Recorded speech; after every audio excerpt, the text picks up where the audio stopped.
Bhagavate Vasudevaya. Om Namo Bhagavate Vasudevaya. Narayana Namaskritya Naram Chaiva Narottam Devim Saraswatim Vyasam Tato Jayamudire Nashtiprayeshu Bhadreshu Nityam Bhagavata Sevaya Bhagavati Uttam Shloke Bhaktir Bhavati Nishtaki. So yesterday we started this 26th chapter of 4th canto entitled King Puranjan goes to the forest to hunt and his queen becomes angry. So first three verses they were together and the translation is the great sage Narada continued. My dear king, once upon a time King Puranjan took up his great bow and equipped with golden armor and a quiver of unlimited arrows and accompanied by 11 commanders. He sat on his chariot driven by 5 swift horses and went to the forest named Panchaprastha. He took with him in that chariot 2 explosive arrows. The chariot itself was situated on 2 wheels and 1 revolving axle. On the chariot were 3 flags, 1 rein, 1 chariot driver, 1 sitting place, 2 poles to which the harness was fixed, 5 weapons and 7 coverings. The chariot moved in 5 different styles and 5 obstacles lay before it. All the decorations of the chariot were made of gold. Now, as we know, King Puranjan is a soul, living entity, and queen is an intelligence. Now, Narad Muni is saying, once upon a time. Now, we know from the allegory who means what. The horses means what, and the Panchaprastha. So this is not just once upon a time, like a king used to go to the forest, because Narad Muni is giving an example of a king. Now, if we look at from the soul perspective, it happens in a day, 23 hours and 59 minutes maybe. What? The soul is looking at sense objects, keeping the intelligence aside. He wants to enjoy the sense objects. He doesn't want to consult the intelligence because the passion is there. And the ignorance is there, illusion is there because he doesn't understand who he really is. That is the first illusion. And that's from that on, everything starts. So this is because Narad Muni is speaking to King Prachin Barheshwar.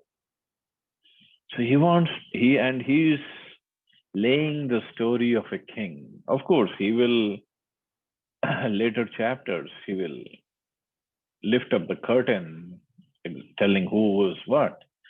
But, so once upon a time, and this happens in our life, just look at our life. The soul always wants to enjoy through the mind and through the senses. Leaving the intelligence alone. Intelligence says, don't do it. No, I want to do it. I feel like doing it. I wish I can do it. This is what the soul always does. Doesn't listen to the intelligence. And that's why the intelligence becomes angry. His queen becomes angry. Now the intelligence or the queen. And that's why in the previous chapter we read how the king was listening to his queen, and whenever he was giving her the ornaments to keep her satisfied. Now the soul is supposed to listen to the intelligence. Spiritual intelligence, much better, but even material intelligence, soul is supposed to listen to the intelligence, not work on his own. And if he does, then there is some peace in the body, in the mind of the body. I know there. One story is what Narad Muni is saying, and one story is what actually is happening. So we have to make a reconciliation between the two. We have to understand what is going on here, and what is Narad Muni trying to say.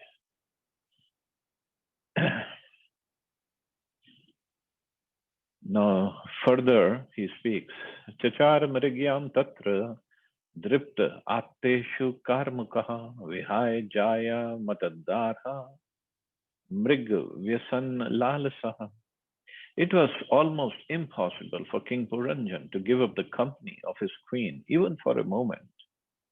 Nonetheless, on that day, being very much inspired by the desire to hunt, he took up his bow and arrow with great pride and went to the forest, not caring for his wife. One form of hunting is known as woman hunting. A conditioned soul is never satisfied with one wife. Those whose senses are very much uncontrolled, especially, try to hunt for many women. King Puranjan's abandoning the company of his religiously married wife is representative of the conditioned soul's attempt to hunt for many women for sense gratification. Wherever a king goes, he is supposed to be accompanied by his queen. But when the king or the conditioned soul becomes greatly overpowered by the desire for sense gratification, he does not care for religious principles. Instead, with great pride, he accepts the bow and arrow of attachment and hatred. Our consciousness is always working in two ways, the right way and the wrong way. When one becomes too proud of his position, influenced by the mode of passion, he gives up the right path and accepts the wrong one. Kshatriya kings are sometimes advised to go to the forest to hunt ferocious animals just to learn how to kill, but such forays are never meant for sense gratification. Killing animals to eat their flesh is forbidden for human beings. But Shudras and lower than Shudras, they still kill animals and eat their flesh. But anyway, here in the shloka or in the purport, Prabhupada says, a conditioned soul is never satisfied with one wife. Which conditioned soul is for? Conditioned soul is, I mean, it's a right comment. But the one wife, the right wife was the intelligence, the queen.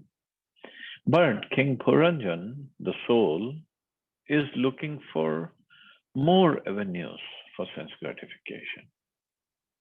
But if he just listens to the intelligence, proper intelligence means the intelligence coming from religious principles, then he would not go for other sense gratification.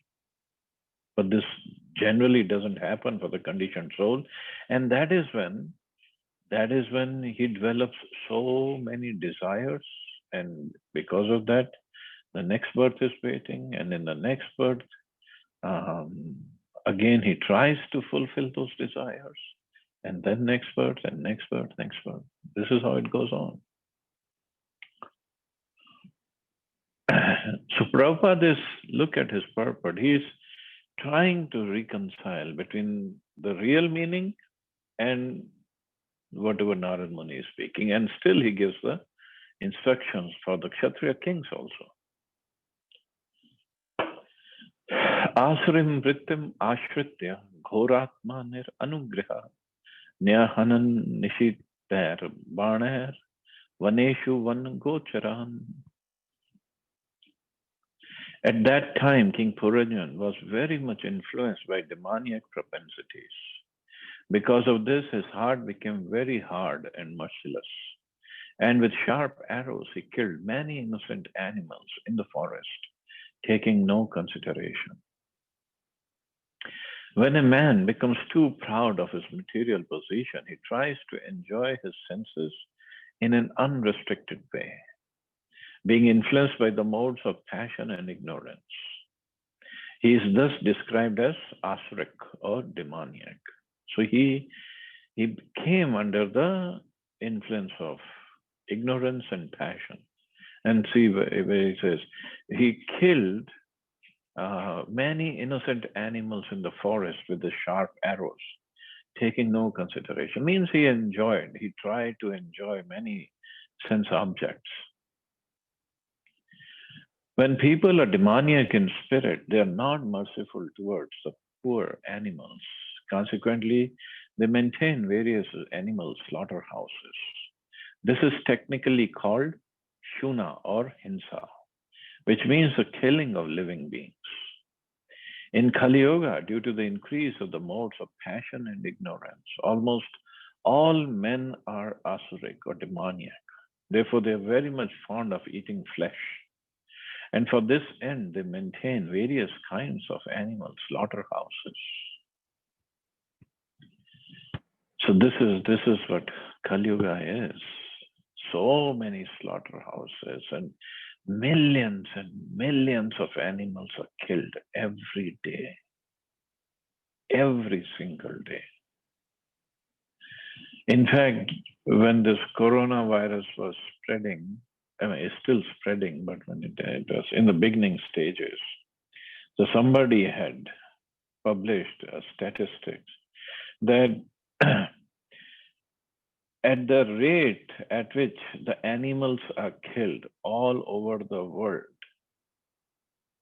if we start killing human beings at the same rate, it will take only 18 to 20 days to wipe out the whole human population from the earth.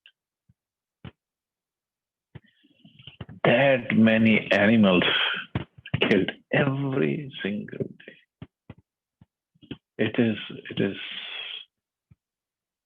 It's the worst form of sin somebody can do. Especially, I mean, when there are festivals, like now in America, the Thanksgiving is coming up, which is every year we read so many articles by different people. What kind of Thanksgiving is this when we're killing so many turkeys? Millions and millions of turkeys are going to get killed for that Thanksgiving dinner. I think 40 or 50 million turkeys will be killed. When Bakrid comes all over the world, here at least Thanksgiving, it only happens in America. Bakrid happens all over the world. And then millions of billions, maybe, of goats are killed. Come Christmas time, again, turkeys and chicken will be killed in a wholesale way.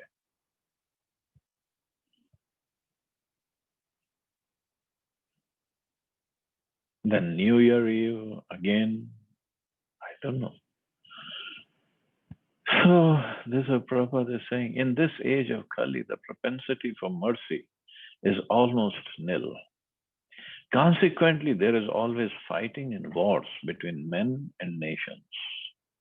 Men do not understand that because they unrestrictedly kill so many animals, they must also be slaughtered like animals in big wars. This is very much evident in the Western countries.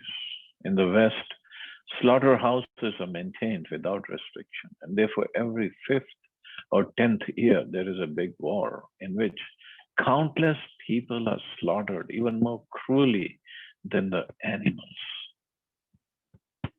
If America thinks, oh, our people are not dying in any war. We have had so many wars in the past, whatever, 15, 20 years, but our people are not dying. So we must be very righteous people. Or if Canadians think this way, or Europeans think this way, Australians, New Zealanders, South Africans. But the point is not that. Point is whether right now we're getting the reaction or not doesn't matter. It will come in due course of time. Every single act and every single thought is recorded of every single living entity.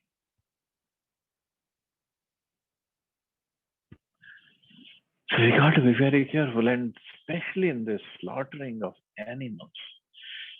If you remember, Narad Muni, when he met King Prachin Bharishat, he showed them all the animals in the sky who were waiting for him to die, and they were going to basically just maul him up with their teeth and horns. So, what will happen to people who are responsible for slaughtering of so many animals? At least King Prachin Bharishat was doing it for sacrifice.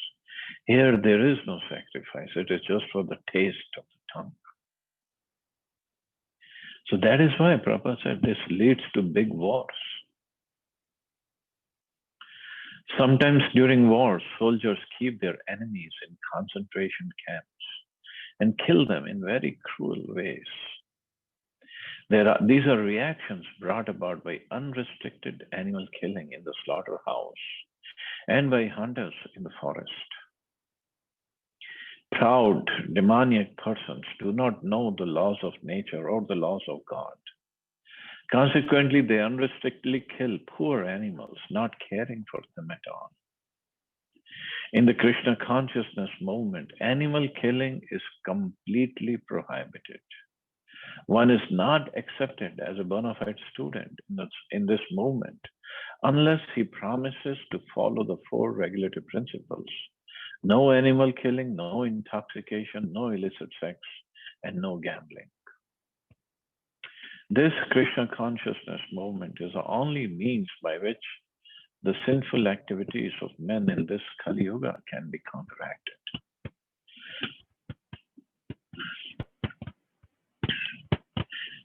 And here in ISKCON, when Prabhupada came to America and started ISKCON, even then, I mean, everybody who joined, basically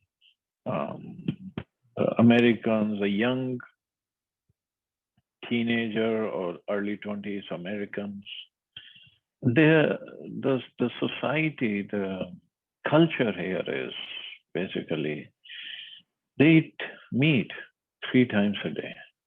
There's no such thing as there, at least at that time, there was no such thing as a meal without a meat, without some kind of meat. So they were breaking all the regulatory principles every day, all the 4 principles every day. But once they took up chanting of the holy names and other services, not only they gave up all these things, but they were preaching to others to give up all these sinful activities. They still are. They still are. Everybody is. So there was an article also written by one of the devotees. Cow killers became cow worshippers. That can happen by the mercy of a guru like Srila Prabhupada and by the disciple taking up the process seriously and sincerely. And Krishna is so merciful. Krishna is made up of nothing but mercy. He says in Bhagavad Gita, Sarva dharman parityajya mam ekam sharanam vraja aham tvam sarva papebhyo mokshishyami ma shucha. I'll relieve you from all kinds of sinful reactions. So no matter how many sins we have committed earlier, but now since we have taken shelter and also at the same time, taking shelter means that we stop doing these activities, then Krishna's promise will take effect. But otherwise, animal killing for meat eating is the worst form of activity. Worst. And that it will come back in a very severe reaction. Severe.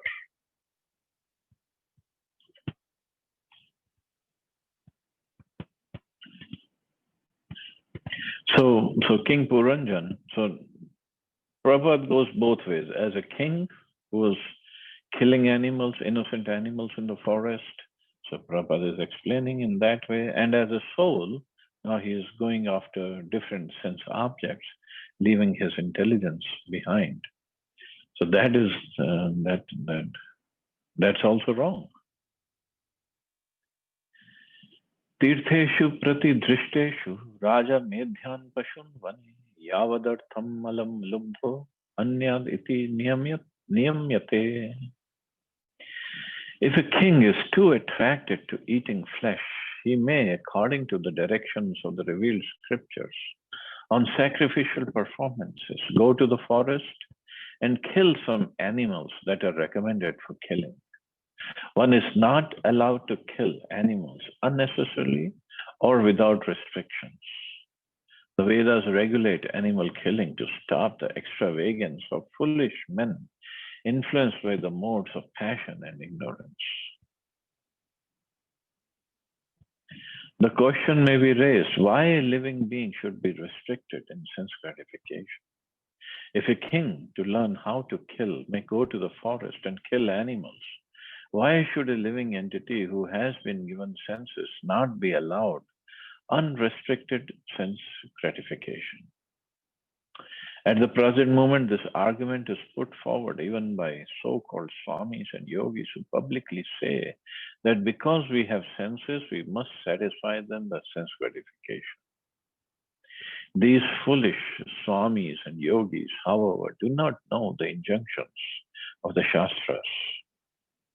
Indeed, sometimes these rascals come out to defy the Shastras. They even publicly announce that there should be no more Shastras, no more books. Just come to me, they say, and I shall touch you, and you will become immediately spiritually advanced. And Prabhupada openly say they're foolish swamis and yogis.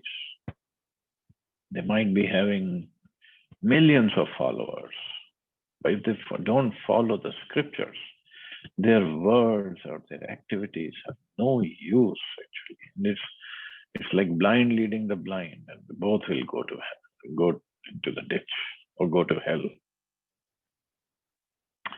But people like the cheap process. They don't want to. Nobody wants to give up sense gratification. Nobody wants to give up meat eating or intoxication or gambling or illicit relationships. Nobody wants to give them up.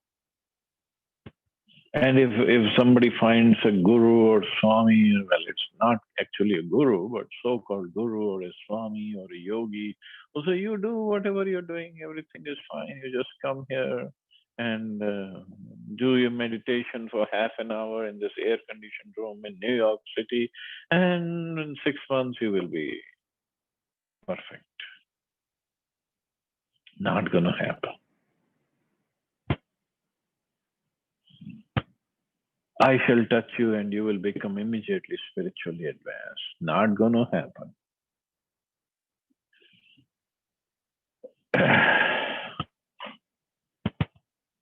Not going to happen like that.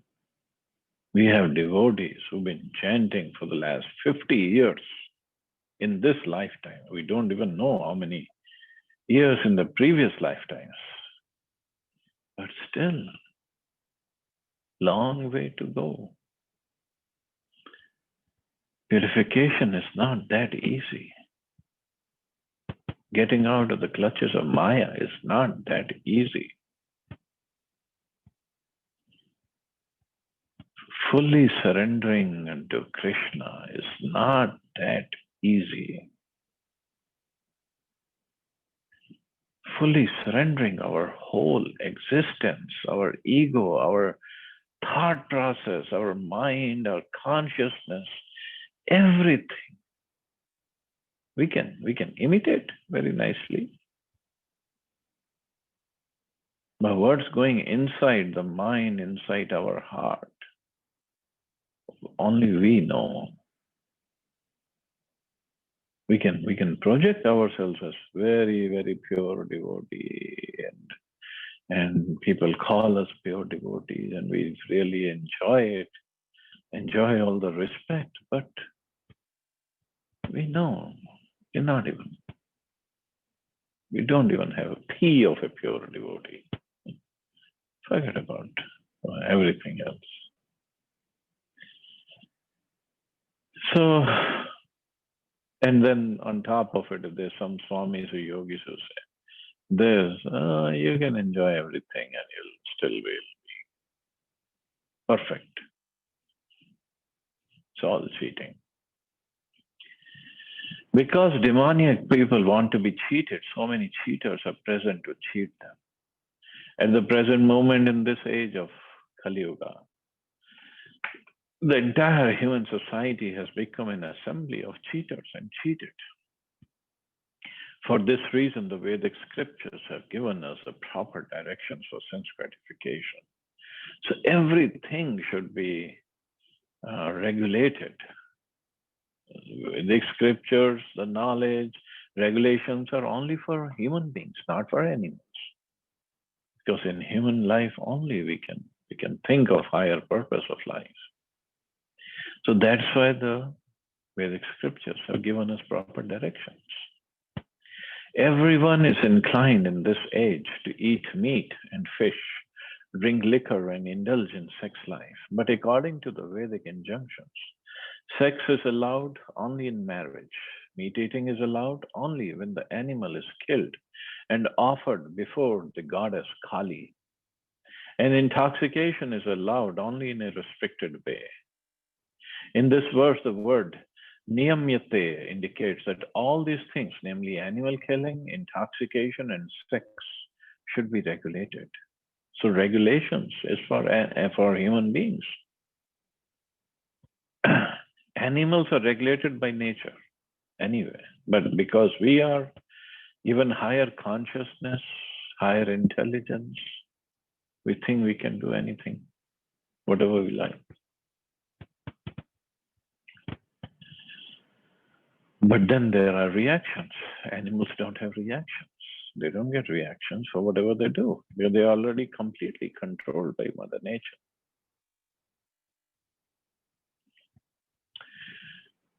Regulations are meant for human beings, not animals. The traffic regulations on the street telling people to keep to the right or the left are meant for human beings, not for animals. If an animal violates such a law, he is never punished, but a human being is punished. The Vedas are not meant for the animals, but for the understanding of human society. A person who indiscriminately violates the rules and regulations given by the Vedas is liable to be punished. One should therefore not enjoy his senses according to his lusty desires, but should restrict himself according to the regulative principles given in the Vedas. So restrict himself. If a king is allowed to hunt in a forest, it's not for his sense gratification. We cannot simply experiment in the art of killing. If a king, being afraid to meet rogues and thieves, kills poor animals and eats their flesh comfortably at home, he must lose his position. Because in this age, kings have such demoniac propensities, monarchy is abolished by the laws of nature in every country. Because they are not the right kings.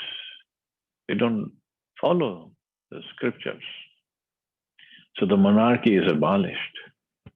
So laws of nature, they act properly. People have become so degraded in this age that on the one hand, they restrict polygamy, and on the other hand, they hunt for women in so many ways. Many business concerns publicly advertise that topless girls are available in this club or in that shop. Thus, women have become instruments of sense enjoyment in modern society. The Vedas enjoin, however, that if a man has a propensity to enjoy more than one wife, as is sometimes a propensity for men in the higher social order, such as the Brahmins, Kshatriyas, and Vaishyas, and even sometimes the Shudras, he is allowed to marry more than one wife. Marriage means taking complete charge of a woman and living peacefully without debauchery. At the present moment, however, debauchery is unrestricted. Nonetheless, society makes a law that one should not marry more than one wife. This is typical of a demoniac society. So many crazy things going on. Of course, in Islamic tradition, it is allowed. They are allowed to have more than one wife. But the original idea was to take complete charge of a woman, marry him, but take complete charge of his protection and for providing for all the necessities. Idea was not just to marry for having more sex and that's it. No. And in earlier days, why this injunction was there in Islam? Because of so many wars. It was having so many wars, and in the wars, young men were getting killed. So their wives at home, they would be left unprotected. So the idea was to marry them off so that at least they are being protected, secured, and looked after. But the whole injunction has taken a wrong way now. Similarly in other traditions also.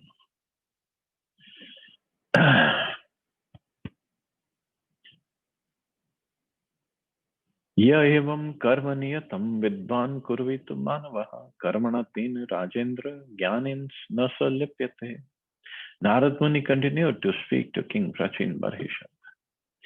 My dear king, any person who works according to the direction of the Vedic scriptures does not become involved in fruitive activities.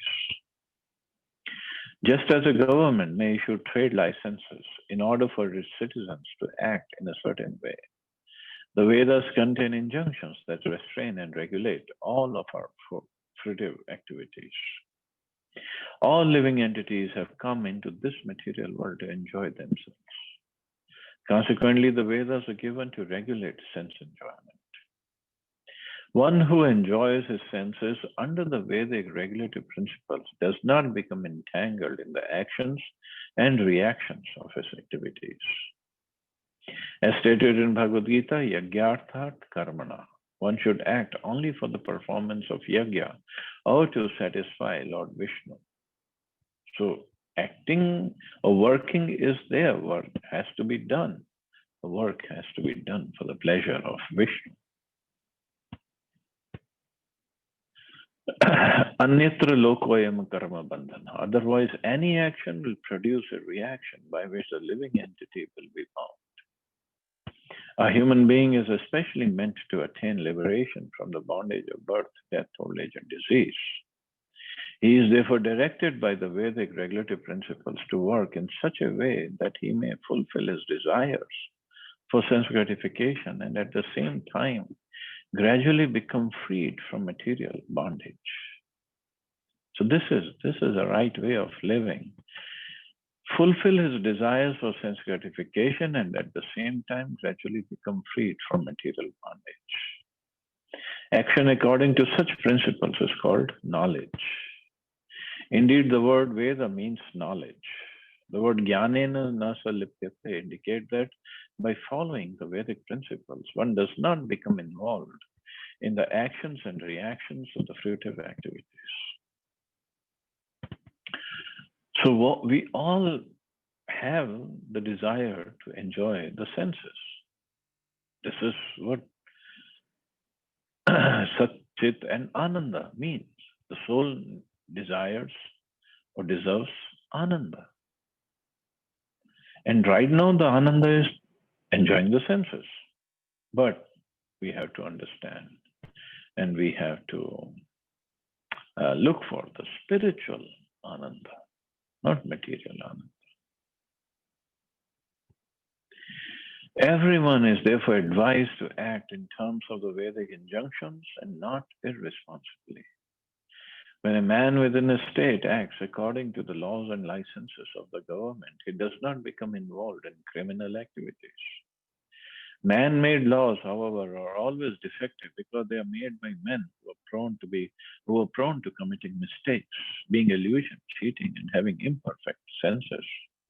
Means every conditioned soul is imperfect.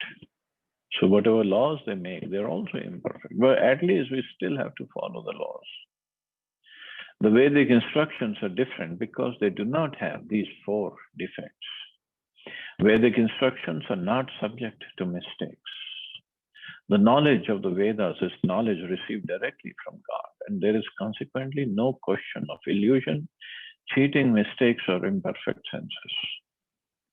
So knowledge of the Vedas is called aparashaya, or not from any material conditioned person. So it has no defects, but our understanding can be defective, our implementation of those knowledges can be defective. That is why we have to get the knowledge in the parampara system. Otherwise, we'll again make mistakes. All Vedic knowledge is perfect because it's received directly from God by the parampara, disciplic succession. In Srimad Bhagavatam, it is said, Tene Brahma Hridaya Adi Kavya. The original creator of this knowledge, known as the Adi Kavi or Lord Brahma, was instructed by Krishna through the heart. So he did not make up any of the Vedic knowledge. He got it from Krishna. After receiving these Vedic instructions from Lord Krishna himself, Brahma distributed the knowledge by the parampara system to Narad. And Narad in turn distributed the knowledge to Vyas. In this way, Vedic knowledge is perfect. If we act according to Vedic knowledge, there is no question of being involved in sinful activities. So of course, the Vedic knowledge means the Karma Kanda also. And in Karma Kanda, there is a mention of animal sacrifice, as Prabhupada explained. For those who are prone to meat eating, Shudras or less than Shudras, they can kill an animal on the Amavasya, like today, Diwali, it's Amavasya. Offer the meat to Kali. And before offering the meat, there is a mantra or shloka, whatever it is, they have to say, which means, I'm killing you in this life, so next life you come back and kill me and eat my meat the same way. And then kill the animal, offer the meat to Kali. Of course, Kali is Durga. Durga is Shiva's wife, so she's a Vaishnavi. She doesn't eat meat. She doesn't accept the offering of meat. She lets her ghostly followers take the offering. So the meat eaters get the Mahaprasad of the ghosts. So the meat and the liquor, whatever they want to drink, they offer it in this way, and then they drink and they think we are enjoying. But even then, and since this is a Vedic injunction, even if they follow this, they will still make some progress, slowly. Think of those who don't follow the process and still addicted to meat eating. Not just little bit of meat eating, wholesale meat eating. Killing animals in the slaughterhouse, poor innocent animals, not on New Moon Day and killing themselves. Animals are killed by machines, and the meat is packed in the very nice looking packing. So the people, when they go to the stores to buy the meat, they don't get to see the suffering of the animal. They don't get to see the filthy conditions of the slaughterhouses. Because they don't see it all. They say, oh, it's so nice to eat meat. We get the protein. That is why somebody said, I don't know who said that if slaughterhouses have glass walls, nobody would be eating meat. Means if you see how the animals are killed, and the injunctions is one is supposed to himself go and kill that animal that he wants to eat.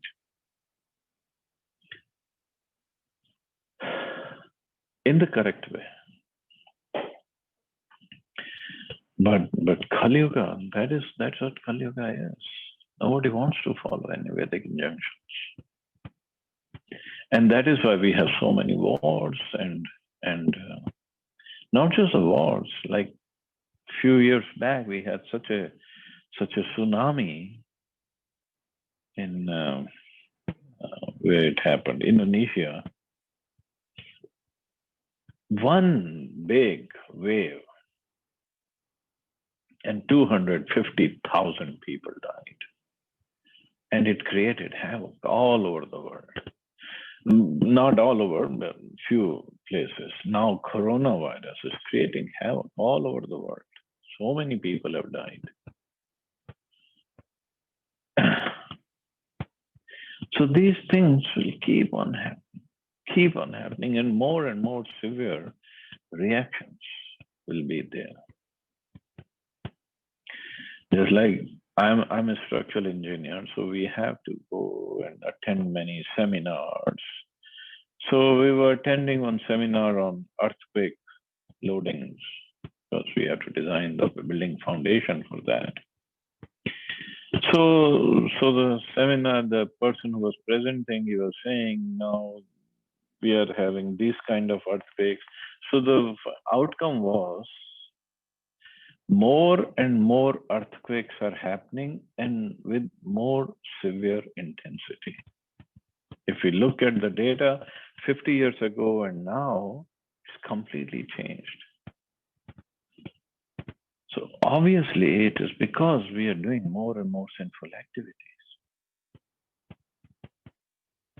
No matter how much we design for what Richter scale, next earthquake could be bigger, or next earthquake could be different way. Like normally we design for horizontal movement of Earth, but in Japan in 90s there was an earthquake where the Earth moved vertically.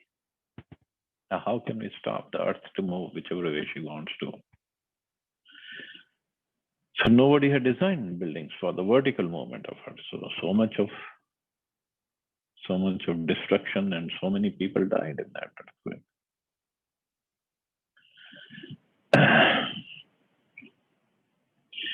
So these things are inevitable. Tornadoes, hurricanes, or in India it's called typhoon, landslides, fire here happens, forest fires happen all the time.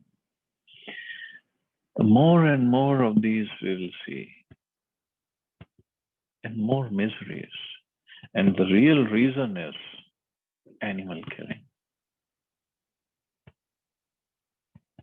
and the wars.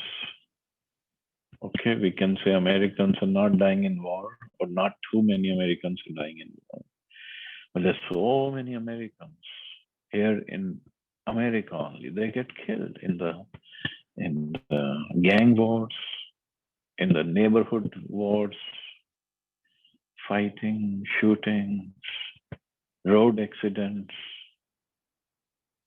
So many people die in America.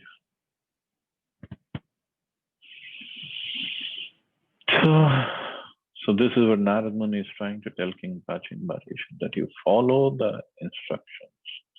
Don't do whimsically. So King Puranjan, who's not listening to intelligence, not listening to his queen and going for sense gratification whimsically, that will not bring any good results.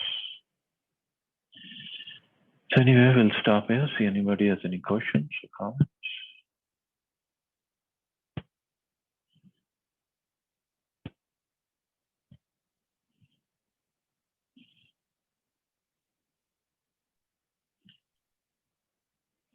Prabhuji.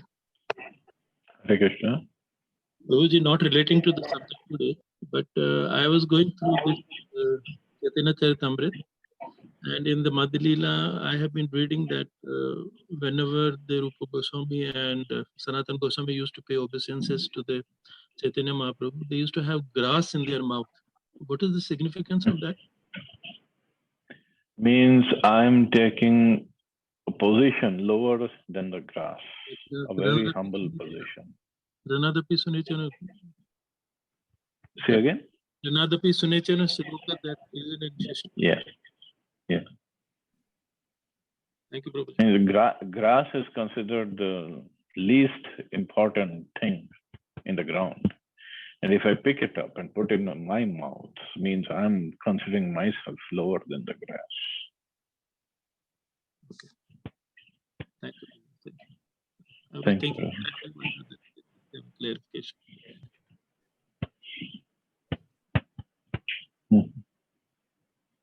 Any other question or comment?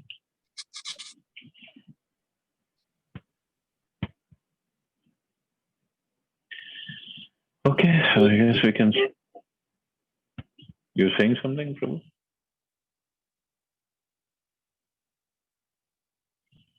Okay, so we can stop here. You all have wonderful and safe Govardhan Puja, Annakut ceremony. Starting tomorrow morning.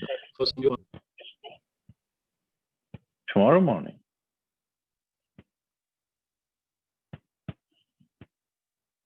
Okay, Hare Krishna, Jai Srila Prabhupada. Hare Krishna, Jai Srila Prabhupada. Thank you so much. Thank you.